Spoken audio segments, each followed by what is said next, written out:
നല്ല നാടൻ വെപ്പ് തെരണ്ടി മല്ലിപ്പൊടി ഇട്ടിട്ട് നമുക്കൊന്ന് കറി വെച്ച് നോക്കിയാലോ. ഇതിനായിട്ട് ഒരു മൺചട്ടി എടുത്ത് അതിലോട്ട് ആവശ്യത്തിന് വെളിച്ചെണ്ണ ഒഴിച്ചു കൊടുക്കുന്നുണ്ട്. ഉലുവ ഒന്ന് പൊട്ടിയതിന് ശേഷം പെരിഞ്ചീരകം ഇട്ട് കൊടുക്കുന്നുണ്ട്. പിന്നെ വെളുത്തുള്ളി, ഇഞ്ചി, പച്ചമുളക് കൂടി ചേർത്ത് കൊടുക്കുന്നുണ്ട്. ഇതൊന്ന് വഴറ്റി ഒന്ന് മൂത്ത് വരുമ്പോൾ ഇതിലേക്ക് വേപ്പില കൂടി ചേർത്ത് കൊടുക്കുന്നുണ്ട്. അതുകൂടി ചേർത്തതിന് ശേഷം ഒന്നുകൂടി വഴറ്റിയിട്ട് ഇതിലേക്ക് ആവശ്യത്തിന് പൊടികൾ ഇട്ട് കൊടുക്കുന്നുണ്ട്. 2 ടീസ്പൂൺ മല്ലിപ്പൊടി, 1 ടീസ്പൂൺ മുളക് പൊടി സാധാ മുളക് പൊടിയും കാശ്മീരി മുളക് പൊടിയും കൂടി മിക്സ് ചെയ്തതാണ്. 1/2 ടീസ്പൂൺ മഞ്ഞൾപ്പൊടിയും കൂടി ചേർത്ത് നന്നായിട്ട് ഇതുപോലെ ഒന്ന് വഴറ്റി കൊടുക്കാം.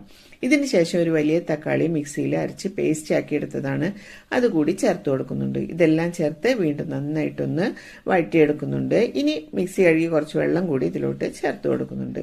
ഇത് വീണ്ടും ഒന്ന് മിക്സ് ചെയ്ത ശേഷം ഇതിലേക്ക് 2 കൊടപ്പുളി വെള്ളത്തിലിട്ട് വെച്ചാണ്. 2 കൊടപ്പുളി എന്ന് പറഞ്ഞാൽ കൊടപ്പുളിയുടെ 2 അല്ലി വെള്ളത്തിലിട്ട് വെച്ചതാണ്. അതുകൂടി ഇതിലോട്ട് ചേർത്ത് കൊടുക്കുന്നുണ്ട്. ആവശ്യത്തിന് ഉപ്പ് കൂടി ചേർത്ത് കൊടുക്കുന്നുണ്ട്. എന്നിട്ട് എല്ലാം കൂടി നന്നായിട്ടൊന്ന് മിക്സ് ചെയ്തെടുക്കുന്നുണ്ട്. ഇപ്പൊ ഇതെല്ലാം ഇവിടെ നന്നായി തിളച്ച് പുളിയും ഉപ്പും ഒക്കെ ഇളകി വന്നിട്ടുണ്ട്. ഇനി ഇതിലേക്ക് കഴുകി വെച്ച തിരണ്ടിയാണ് മീന്, അത് ഇതിലോട്ട് ഇട്ട് കൊടുക്കുന്നുണ്ട്. ഇതെല്ലാം ചേർത്ത് ഒന്ന് മിക്സ് ചെയ്തതിന് ശേഷം നമുക്കിതൊന്ന് വേവിച്ചെടുക്കാം. ഇപ്പോൾ നമ്മളുടെ മീന് ഇവിടെ എല്ലാം മിക്സായി കിട്ടിയിട്ടുണ്ട്. ഇനി തള വന്നുകൊണ്ടിരിക്കുന്നുണ്ട്. ഇതൊന്ന് മൂടി വെച്ചു കൊടുക്കാം.